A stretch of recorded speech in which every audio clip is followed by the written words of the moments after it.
Hi everyone, welcome back to another episode of Learning with Lindsay. I'm here today to talk to you a little bit about holiday scams. Now, it is the holiday season. It's a popular time for scammers to try and take advantage of people as they're out shopping for holiday gifts, maybe online, looking for charities to donate to. Maybe they've never donated before, so they really try to take advantage of people getting out for the season. So I'm here today to tell you about ways that you can avoid that in your holiday plans this year. So let's get into it. So the first major scam I want to talk about today is bogus ads or phishing emails. This may be from scammers who are pretending to be from a major company offering you a great deal on a product they may sell. So when you get these kinds of emails and you're just not sure who they're coming from, you're going to want to make sure you're checking the link. Obviously, don't click on it, but if you hover over it, you should be able to see the full URL and make sure you're checking that that is spelled correctly. There's nothing weird going on there. Also, if you are checking your link, not only watch for misspellings, but make sure that you are only shopping on websites that have the HTTPS and the little lock symbol. That will ensure that your information stays as secure as they can make it. One thing you're also going to want to make sure of is if it's framed as an urgent sale, it ends today, there's only, maybe 10, 12 hours to take advantage of this deal, you're going to want to look into that a little bit more. That's a common tactic that scammers use to make you act quickly without thinking about it. So make sure you're checking that as well. Another thing you're going to want to make sure you do, especially if it's a new company or brand that you're not quite familiar with, is to go on the Better Business Bureau website and make sure that you're checking that they're listed there and are a legitimate business. Another big way that scammers may try to get in contact with you this holiday season is through your phone. Our phones these days can do a lot of great things. They can connect you to the internet, connect you to your loved ones, but they can also be used by scammers who may gain your phone number or your other information to be able to contact you and get you to engage in illegal activities. So if you get a phone call or a text from someone and you're not really sure who they are or why they're contacting you, the best line of defense is to not respond to them.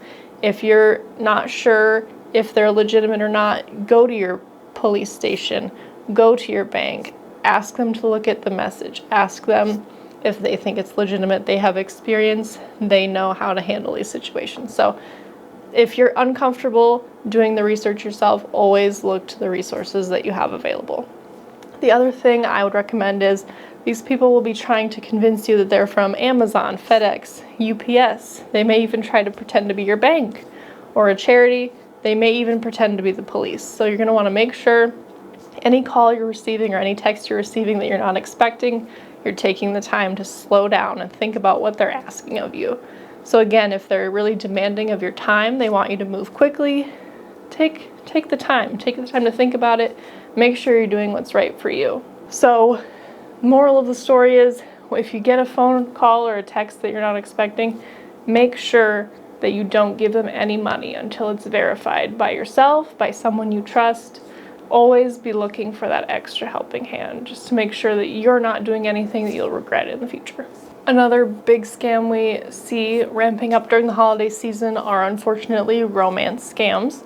A lot of people during the holidays may become lonely. They may not have those family and friends to be able to hang out with, go to a lot of events with, so they may start to feel that pressure of loneliness, and then that makes them in turn reach out to online dating sites and other ways of contacting individuals to start to feel a little less alone. So if you're one of those people who are on online dating sites, it's important that you are aware of things that can be a danger to you. So if someone online is someone you've never met before, only spoken to online, be very cautious. Make sure you're not giving them a lot of personal information like your address, social security number, anything like that, so that they can't take advantage of you that way.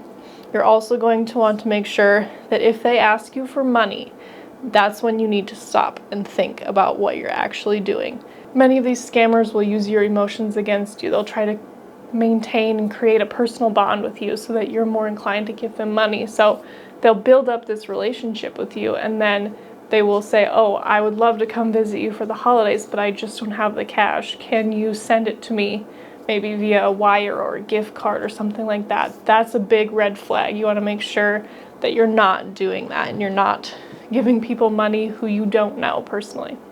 Now, during the holiday season, a lot of people are also traveling. So this is one way that scammers also can take advantage of you. If you're booking a plane ticket, you are booking a hotel stay, you're going to want to make sure that you're only using these legitimate websites, again, that have the HTTPS and the lock symbol. And always be looking for those misspellings in any of the websites as well. If you do choose to book online, whether it's a hotel, a plane ticket, anything like that, you're going to want to make sure you try and use a credit card at all times. If you use a credit card, there's a better chance that you may get a reimbursement, get your money back. So during the holiday season, it's always a good time to sit back and think about your social media hygiene. You're going to want to look at your friends list, make sure it's only people that you know personally, make sure that your personal information is not on display for everyone to see, set up those privacy settings so that not everyone can see everything about you at all times. Because there are scammers that are online and they're taking advantage of people by looking at all their social media accounts and learning everything there is to know about them. And then they use that information against them, especially we've seen around the holidays with things like social media gift exchanges.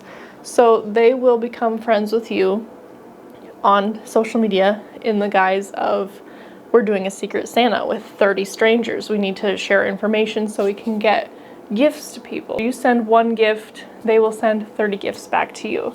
What this is a scam. They just want your address, your personal information. They're never going to give you more gifts. They just want to request more gifts from you, and you'll have to purchase things, usually either gift cards, or maybe they want you to wire money. Essentially, it's not safe, and it's not something I'd recommend unless you want to do it with your close personal friends and family.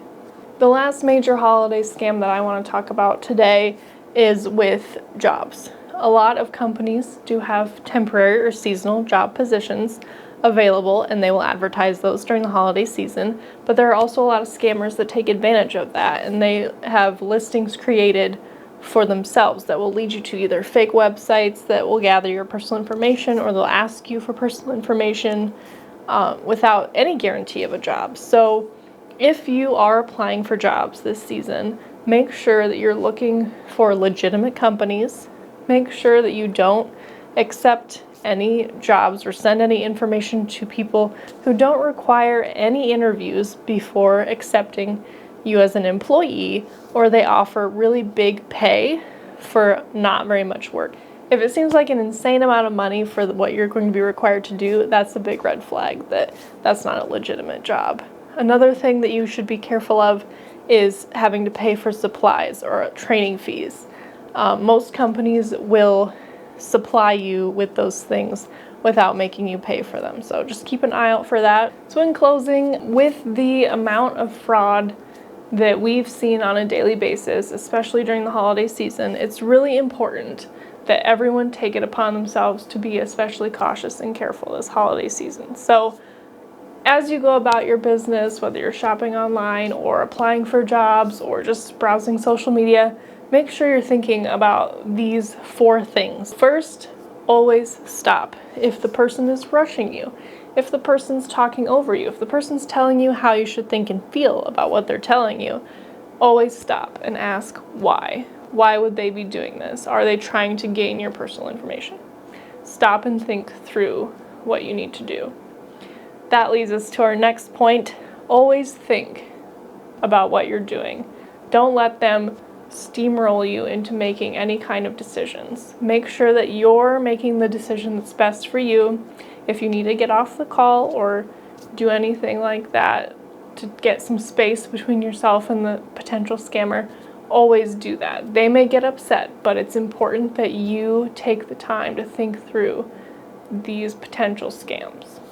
The other big thing that you'll want to do is observe. Observe what they're telling you, what they want you to do.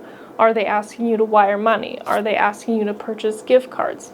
Most places, whether it's the IRS or it's, FedEx, UPS, most of them don't ask you to provide funds in these weird, odd payment types. And the last thing I want you to remember is to pause. Just like in the beginning, you want to stop and think about everything, but also pause before you make any final decisions.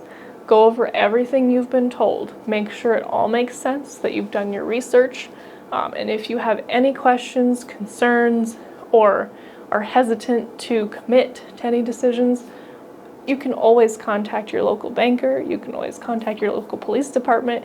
You can even file a report with the FTC just to make sure that all your bases are covered, and they can look into it for you and make sure that no one else is taken advantage of by these scammers.